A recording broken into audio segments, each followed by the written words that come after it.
श्री स्वामी समर्थ. प्रिय भक्तांनो, आज आम्ही आपणाला जीवनामध्ये सफलता मिळवण्यासाठी एका अध्यायाचे श्रवण करणार आहोत, जो ऐकल्यामुळे आपल्या जीवनात सुख, संपत्ती आणि धनप्राप्ती होईल. तर चला अध्यायाला सुरुवात करूया. मित्रांनो, हा व्हिडिओ शेवटपर्यंत पूर्ण ऐका, नाहीतर नंतर आपल्याला पस्तावा होईल. आज आपण बघणार आहोत श्री गुरुचरित्र अध्याय 43. अध्यायाला सुरुवात करण्यापूर्वी कमेंटमध्ये श्री स्वामी समर्थ असे लिहून अध्यायाला सुरुवात करूयात. श्री स्वामी समर्थ. श्री गणेशाय नमः. श्री गुरु नृसिंह सरस्वती स्वामी महाराज सायनदेवांसह मठात आलेल्या ब्राह्मणांना व भक्तांना भाद्रपद शुद्ध चतुर्दशीच्या दिवशी करायच्या अनंत व्रताचा महिमा व विधी समजावून सांगू लागले. ते म्हणाले, पूर्वी पंडुपुत्र युधिष्ठिरांनी हे व्रत केले होते. या व्रताच्या पुण्यप्रभावानेच त्यांना पुन्हा राजवैभव प्राप्त झाले. द्वित्यात सर्वस्व हरलेल्या पांडवांना 12 वर्ष वनवास व 1 वर्ष अज्ञातवास भोगावा लागला. ते बंधू घोर अरण्यात राहत असताना कपटी कौरवांनी अनेक प्रकारे त्रास देऊन त्यांची सत्व परीक्षा पाहिली. त्यांनी दुर्वासांना पांडवांच्या भेटीला पाठवले. तेव्हा श्रीहरींनी स्वतः धाव घेऊन त्यांचे सत्व राखले. अशा प्रकारे पांडव वनवासामध्ये अत्यंत खडतर जीवन जगत असताना त्यांचे कष्ट पाहून भगवान श्रीकृष्णांना दया आली. ते त्यांना भेटायला गेले. त्या समयी त्यांना आलेले पाहून पांडवांना अत्यानंद झाला. त्यांनी त्यांना वंदन केले. त्यांची पूजा करून प्रेमभावाने स्तुती केली. त्यांचे उत्तम आदरातिथ्य केले व क्षेमकुशल विचारले. युधिष्ठिर म्हणाले, माधव, तुम्ही भूमिभार उतरण्यासाठी अवतार घेतला. भक्तांचा कैवार हे तुमचे ब्रीद आहे आणि पांडव माझे प्राण आहेत. हे तुम्ही जगाला सांगता, मग आमची उपेक्षा का करता? आम्ही किती कष्टप्रद अवस्थेत आहोत हे तुम्ही प्रत्यक्ष पाहत आहात. तरीही तुम्हाला आमची दया का येत नाही? भीम, अर्जुन, नकुल व सहदेव म्हणाले, देवा, या परिस्थितीला आम्ही अक्षरशः उबगलो आहोत. आता तुम्हीच आमच्या दुःख कष्टांचे निवारण करा. द्रौपदी म्हणाल्या, दादा, तुमच्यासारखा पाठीराखा असताना आमच्या नशिबी हा दुःख भोग का? आम्ही अरण्यात दिवस काढायचे आणि तुम्ही ऐश्वर्यात राहायचे, हे काही बरोबर नाही. तरी ज्याच्या योगे चित्ताला स्वस्थता लाभेल आणि गतवैभव प्राप्त होईल असा एखादा दैवी उपाय सांगा. प्रिय भक्तांनो, जर आपण हा अध्याय ऐकत असाल तर पूर्ण ऐका. हा अध्याय अर्धा अधुरा सोडून जाण्याची चूक करू नका, कारण हा पवित्र अध्याय ऐकल्यामुळे आपणास जीवनामध्ये सफलता प्राप्त होऊ शकेल. त्यामुळे हा अध्याय पूर्णपणे ऐका. जर आपण स्वामी भक्त असाल तर स्वामींचा अनादर करू नका. तेव्हा त्या सर्वांची व्यथा ऐकून श्रीकृष्णांना दया आली. ते म्हणाले, मी तुम्हाला एक उत्तम व्रत सांगतो. त्याच्या आचरणाने मनाची प्रसन्नता लाभून तुम्हाला राज्यप्राप्ती होईल.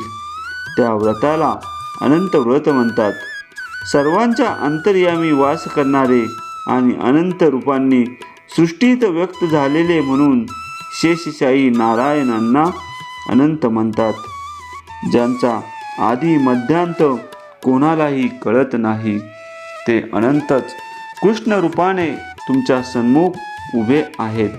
अर्थात हे माझेच व्रत आहे हे लक्षात घ्या. जो या व्रत रूपाने माझी सेवा भक्ती करतो त्याला सर्व अभिष्टे प्राप्त होतात. तेव्हा युधिष्ठिरांनी उत्सुकतेने विचारले, देवा, या व्रताचा विधी काय आहे? हे व्रत कधी करावे? या व्रताच्या दिवशी कोणते दान द्यावे?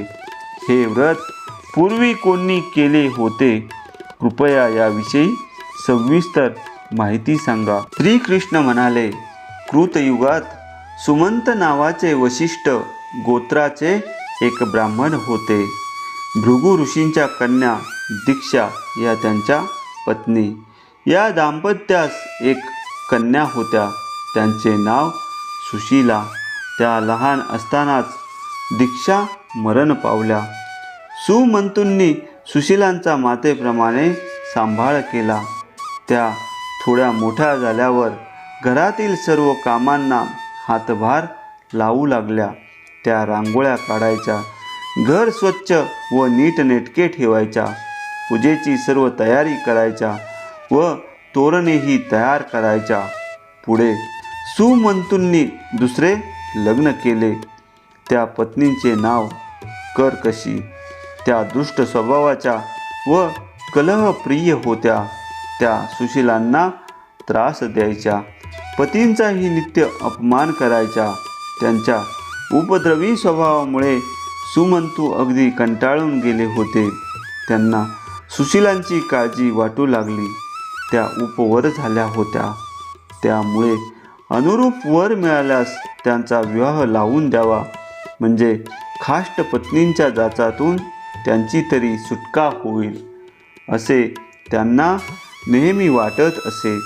एके दिवशी कौंडिन्य नावाचे तरुण ब्राह्मण तपस्वी त्यांच्या घरी आले होते.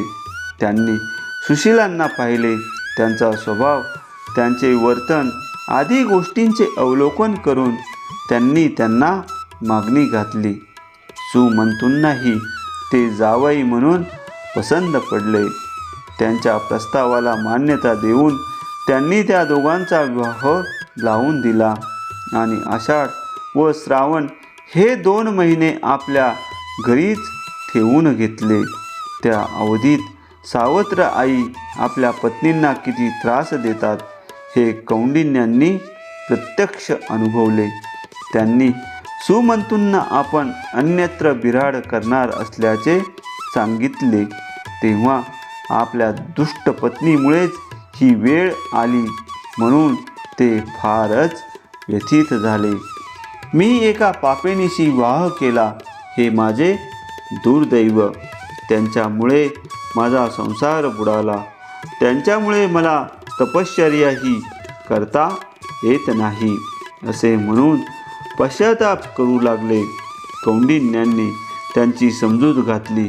म्हणाले, 2 तपस्व्यांनी एका घरात राहू नये असे म्हणतात. तुम्हाला सुशीलांचा विरह सहन होणार नाही हे मी जाणतो, म्हणून मी जवळच बिऱ्हाड करणार आहे. अनुष्ठानांच्या निमित्ताने आपली नेहमीच भेट होत राहील, म्हणून चिंता करू नका. सुमंतू म्हणाले, तुम्ही आणखी 12 दिवस इथे राहा आणि भाद्रपद शुद्ध त्रयोदशीला प्रस्थान करा. त्यांनी त्याला होकार दिला. जाण्याचा दिवस उजाडला तेव्हा सुमंतू आपल्या पत्नींना म्हणाले, आज आपल्या कन्या व जावई इथून जाणार आहेत. त्यांच्यासाठी चांगला स्वयंपाक करा. त्यांना गहू आणि तांदूळ बांधून द्या. ते ऐकताच कर्कशा संतापल्या. त्या एका खोलीत गेल्या आणि आतून कडी लावून घेतली. त्यांनी त्या दरवाजाला आतून दगडही लावले. सुशीला समजूतदार होत्या.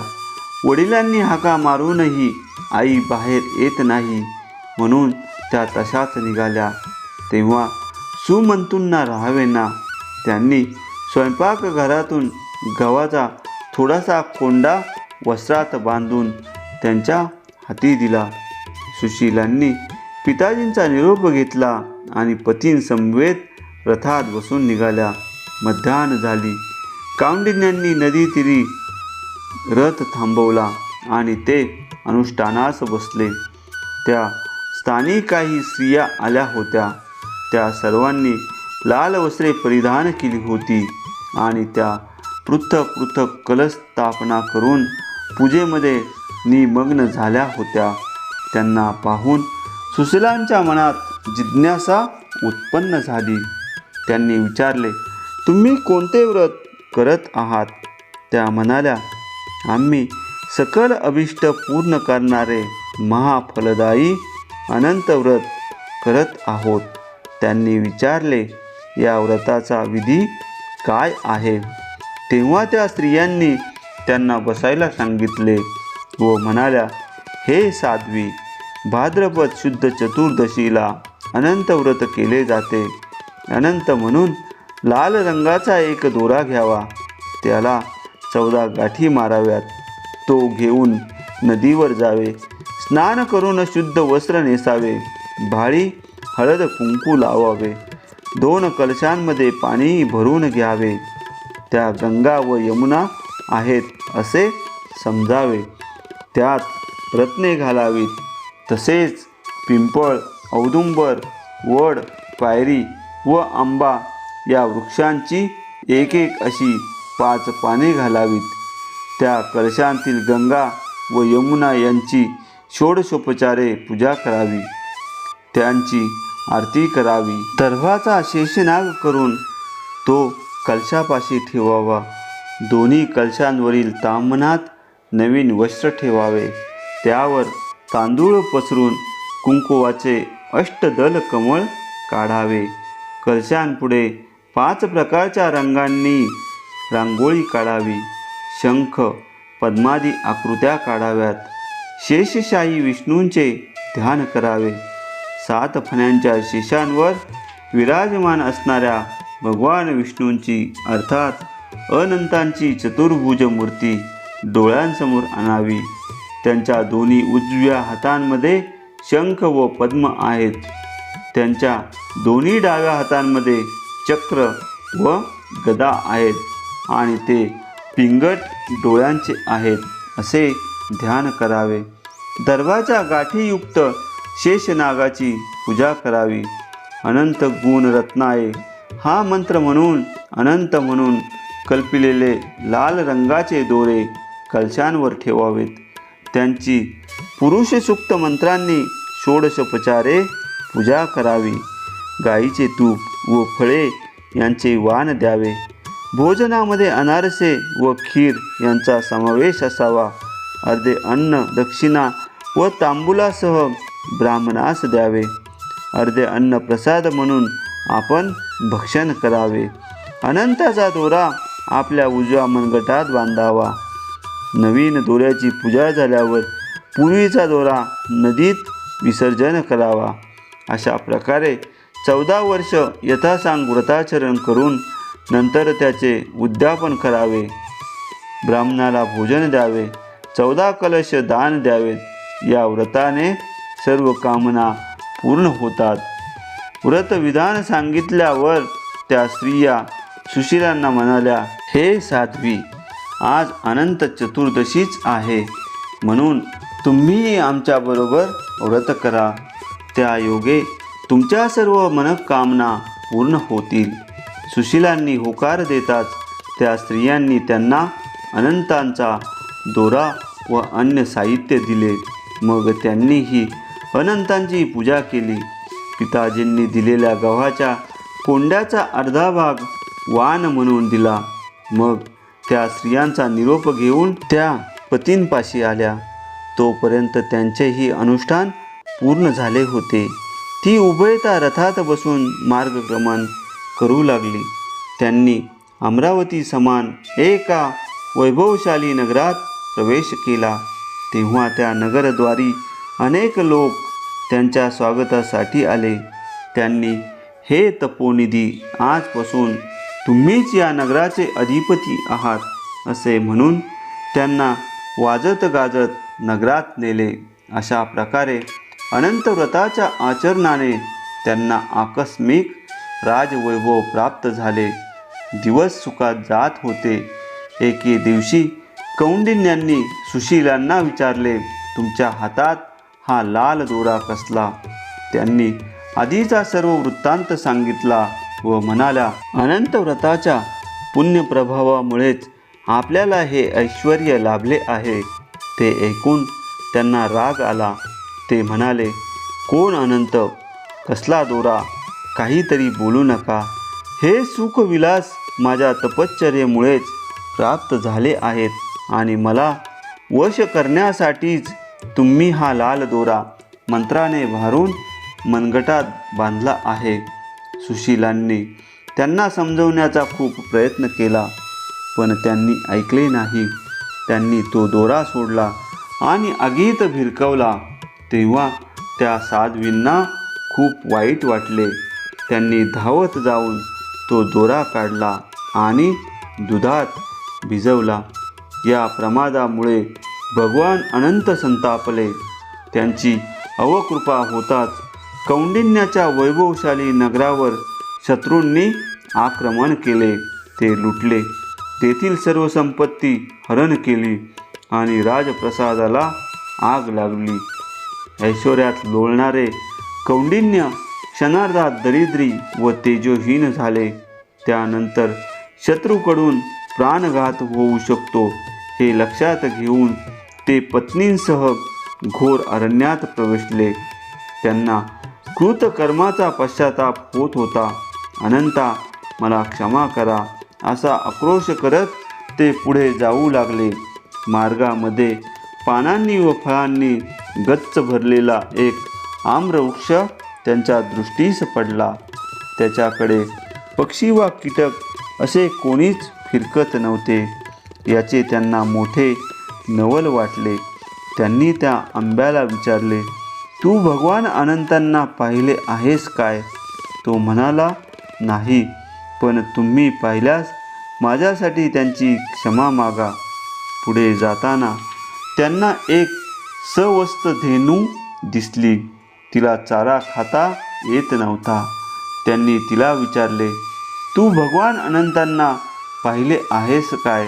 ती म्हणाली, नाही, पण तुम्हाला त्यांचे दर्शन झाल्यास त्यांना माझी अवस्था सांगा व माझ्या वतीने त्यांची क्षमा मागा. ते पुढे निघाले. त्यांना दयनीय अवस्थेत असलेला एक बैल दिसला. त्यांनी विचारले, तू भगवान अनंतांना पाहिले आहेस काय? तो म्हणाला, मी त्यांना पाहिले नाही, पण तुम्हाला दिसल्यास माझ्यासाठी त्यांची क्षमा मागा. पुढे कौंडिन्यांना एकमेकांत मिसळलेली 2 रम्य सरोवरे दिसली. त्यांच्यात भरपूर पाणी होते. कमळे होती, पण हंसादी एकही पक्षी तिथे फिरकत नव्हता. त्यांनी सरोवरांकडे अनंतांची चौकशी केली. तेव्हा ती म्हणाली, आम्ही त्यांना पाहिले नाही, पण ते तुम्हाला भेटल्यास त्यांना आमची अवस्था सांगा. पुढे त्यांना एक गर्दभ व एक हत्ती दिसला. त्यांनी त्या दोघांना अनंतांविषयी विचारले असता त्यांनी मौनच धरले. अशा प्रकारे भगवान अनंतांच्या भेटीसाठी कौंडिन्य अत्यंत व्याकुळ झाले होते आणि त्यांचा शोध लागला नाही म्हणून त्यांना अनिवार्य दुःख होत होते. ते अनंताचा आर्ततेने धावा करू लागले आणि शोकावेगाने धरणीवर कोसळले. त्या समयी त्यांची अवस्था पाहून त्या प्रभूंना दया आली. ते वृद्ध ब्राह्मणांच्या रूपाने त्यांच्यापाशी गेले व म्हणाले, उठा, मी तुम्हाला अनंताचे दर्शन घडवतो. ते ऐकताच कौंडिन्यांना हैसे वाटले. त्यांनी त्या द्विजवर्यांना वंदन केले आणि त्यांच्या समवेत निघाले. सुशीलाही बरोबर आल्या. त्या वृद्ध द्विजांनी त्या दोघांना त्यांच्याच नगरात परत आणले. त्यावेळी आपले नगर पूर्वीपेक्षाही वैभवशाली झालेले पाहून कौंडिन्यांना मोठे आश्चर्य वाटले. द्विजवर्यांनी त्यांना प्रसादात नेले. त्यांना रत्नखचित सिंहासनावर बसवून आपले निज रूप दाखवले त्या समयी भगवान अनंतांचे म्हणजेच विष्णूंचे शंख, चक्र, गदा, पद्मधारी महातेजस्वी रूप पाहून कौंडिन्यांचे देहभानच हरपले. भानावर येताच त्यांनी त्या महाप्रभूंची अपार स्तुती केली. त्यांचा भक्तिभाव पाहून प्रसन्न झालेल्या अनंतांनी त्यांना 3 वर दिले. तुम्ही धर्मशील व्हाल, तुमच्या घरी लक्ष्मी अखंड वास करेल, तुम्ही निरंतर वैकुंठात राहाल. त्या वरदानाने कौंडिन्य धन्य धन्य झाले. त्यांनी भगवान अनंतांना मार्गात पाहिलेला आम्रवृक्ष, धेनू, बैल, 2 सरोवरे, गाढव आणि हत्ती यांची अवस्था सांगितली. ते पुढे म्हणाले, देवा, त्या सर्वांची अशी अवस्था होण्याचे काय कारण आहे? त्यांनी तुमची क्षमा मागितली आहे असे का? तेव्हा भगवंत म्हणाले, कौंडिन्य, तुम्ही जो फल पर्णधारी आम्रवृक्ष पाहिलात तो पूर्वी वेदशास्त्र संपन्न ब्राह्मण होता, पण त्याने आपल्या शिष्यांना कधीही ज्ञान दिले नाही. या त्याच्या उन्मत्तपणामुळे आणि गर्वामुळे त्याला ही अवस्था प्राप्त झाली आहे. संपन्न असूनही पक्षी व कीटक त्याच्याकडे फिरकत नाहीत. तुम्ही जी गाय पाहिलीत तिने पूर्वी मनुष्य जन्मात ब्राह्मणाला पडीक व नापीक जमीन दान दिली होती, म्हणून भोवताली हिरवे गवत असूनही तिला ते खाता येत नाही.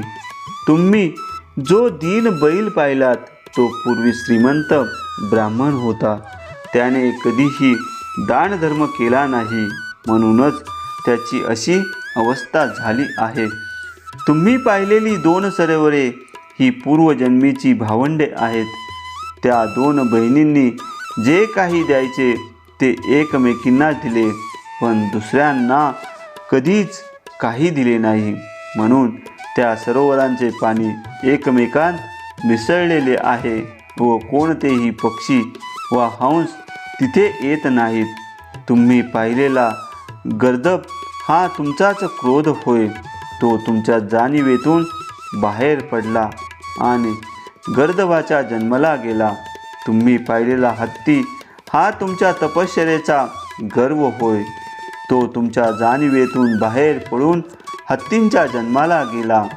तुम्हाला जसा कृतकर्मांचा पश्चाताप झाला तसा तुम्ही पाहिलेल्या सर्वांना झालेला आहे, म्हणून त्यांनी क्षमा याचना केली आहे.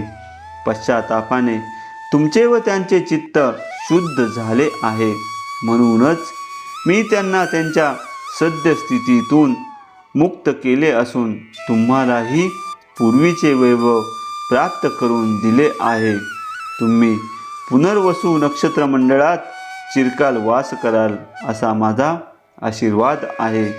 श्रीकृष्ण म्हणाले, युधिष्ठिर, भगवान अनंतांच्या वरद प्रसादाने कौंडिन्य व सुशीलांनी चिरकाल राज्य केले.